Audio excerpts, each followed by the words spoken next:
अध्याय 6 गोकर्ण महाबळेश्वराची कथा. श्री गणेशाय नमः. नामधारक सिद्धयोग्याला म्हणाला, महाराज, श्रीपाद वल्लभांनी कोणत्या उद्देशाने तीर्थयात्रा केली? ते गोकर्ण क्षेत्री का गेले? सिद्ध म्हणाला, शिष्योत्तमा, दत्तात्रेयाचा श्रीपाद अवतार भक्तांना उपदेश करून त्यांना आध्यात्मिक दीक्षा देऊन त्यांचा उद्धार करण्यासाठी झाला होता. तीर्थक्षेत्रे ही आध्यात्मिक केंद्रेच असतात. अशा पवित्र ठिकाणी उपदेश केल्याने वा दीक्षा दिल्याने अधिक चांगला प्रभाव पडतो. म्हणून श्रीपाद वल्लभ लोककल्याणार्थ तीर्थयात्रा करीत होते. तीर्थे अनेक असली तरी गोकर्ण क्षेत्राचे महत्त्व अत्यंत थोर आहे. येथे भगवान शंकर आत्मलिंग रूपाने नित्य अधिष्ठित आहेत. ते शिवभक्तीचे एकत्रित पीठ असल्यामुळे जास्त पवित्र आहे. ते जीवाला शिवत्वाकडे नेणारे अतिप्राचीन स्थान आहे. येथील शिवलिंग महाबळेश्वर नावाने प्रख्यात असून गणपतीने स्वहस्ते त्यांची प्रतिष्ठापना केली आहे. ती कथा अशी आहे. कैकसी ही रावणाची माता. ती शिवपूजन केल्याशिवाय अन्न ग्रहण करीत नसे. एके दिवशी तिला पूजेसाठी शिवलिंग मिळाले नाही, म्हणून तिने वाळूची पिंडी तयार करून तिची पूजा केली. ते पाहून रावणाला कमीपणा वाटला. माते, मी तुला शिवासह कैलास पर्वतच लंकेला आणून देतो, अशी घोर प्रतिज्ञा करून तो कैलासापाशी गेला. आपल्या 20 हातांनी कैलास पर्वत गदगदा हलू लागला. त्या हादऱ्याने त्रिभुवन डगमगले. पार्वती भयभीत झाली. तेव्हा शंकराने डाव्या हाताने शिखरावर दाब दिला. त्यामुळे रावण पर्वताखाली दडपला गेला. त्याने आर्ततेने शंकराची प्रार्थना केली. रावण शिवभक्त असल्यामुळे भोळ्या शंकराला दया आली. त्याने डाव्या हाताचा दाब काढून घेताच रावणाची सुटका झाली. जीवदान मिळालेल्या रावणाने आत्यंतिक समर्पित भावनेने आपले मस्तक छेदले.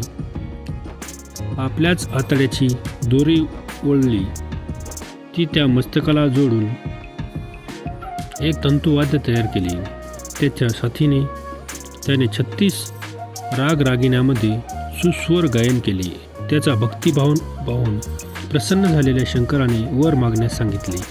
रावणाने मातेसाठी कैलास पर्वत मागितला. तेव्हा शंकर म्हणाला, माझ्या पूजेसाठी मी तुला माझे आत्मलिंग देतो. ते माझा प्राण आहे. शंकराने त्याला स्वतःचे आत्मलिंग दिले व म्हणाला, हे लंकेत घेऊन जा. याची 3 वर्षे पूजा कर. त्यामुळे तू ईश्वर स्वरूप होशील. मात्र मार्गाने जाताना हे दिव्यलिंग कोठेही भूमीवर ठेवू नकोस. शिवाचे आत्मलिंग प्राप्त झाले म्हणून रावणाला खूपच आनंद झाला. शंकराला वंदन करून तो लंकेच्या दिशेने निघाला. ही वार्ता नारद आणि इंद्राला सांगताच तो भयभीत झाला. मग नारद, ब्रह्मदेव, इंद्रादी सूरगणाने विष्णूची भेट घेतली व म्हणाले, हे श्रीहरी, शिवाचे आत्मलिंग मिळाल्यामुळे रावण अजरामर होण्याचा धोका निर्माण झाला आहे. आता तुम्हीच काही उपाय करा, नाहीतर सृष्टीचा नाश अटळ आहे. श्री विष्णूने शंकराला गाठले व रावणाला आत्मलिंग देऊन किती वेळ झाला ते विचारून घेतले. मग नारद आणि गणपतीला बोलावून काय युक्ती करायची हे नीट समजावून सांगितले. त्याप्रमाणे ते दोघे कामगिरीवर रवाना झाले. नारदाने रावणाला गाठले. शिवाचे आत्मलिंग लाभले म्हणून त्याची खूप प्रशंसा केली. इकडे विष्णूने आपले सुदर्शन चक्र सूर्याकडे सोडून सूर्यास्ताचा अभ्यास निर्माण केला. नारद म्हणाले, दशानन, सायसंध्या न करताच पुढे जाणार काय? ब्राह्मणाने संध्येची वेळ शक्यतो मोडू नये. रावणाचा निरोप घेऊन नारद संध्येसाठी निघून गेले. नारदाचे आचरण पाहून त्याच्या मनात आपणही संध्यावंदन केलं पाहिजे, अन्यथा व्रतभंग होईल हा विचार दृढ झाला. तेवढ्यात त्याला एक बटू दिसला. तो गणपती होता. हा ब्राह्मण कुमार भोळा दिसतो आहे.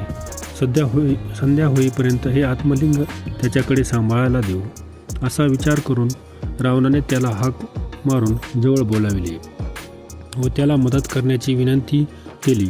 तेव्हा बटू रूपातील गणपती म्हणाला, लंकेश्वर, तुम्ही संध्या करून लवकर परत या. तोपर्यंत मी लिंग सांभाळीन. ते मला पेलवले नाही तर मी तुम्हाला 3 हाका मारेल. तोवर तुम्ही आला नाही तर मी लिंग खाली ठेवीन. हे मान्य करून रावणाने आत्मलिंग बटूच्या हाती दिले व तो संध्येसाठी गेला.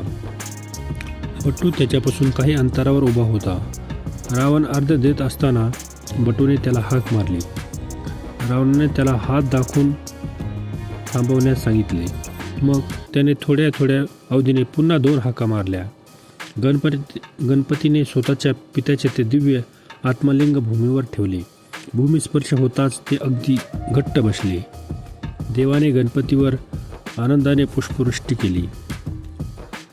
संध्या आटोपून रावण त्वरेने धावला, पण तोपर्यंत खूप उशीर झाला होता.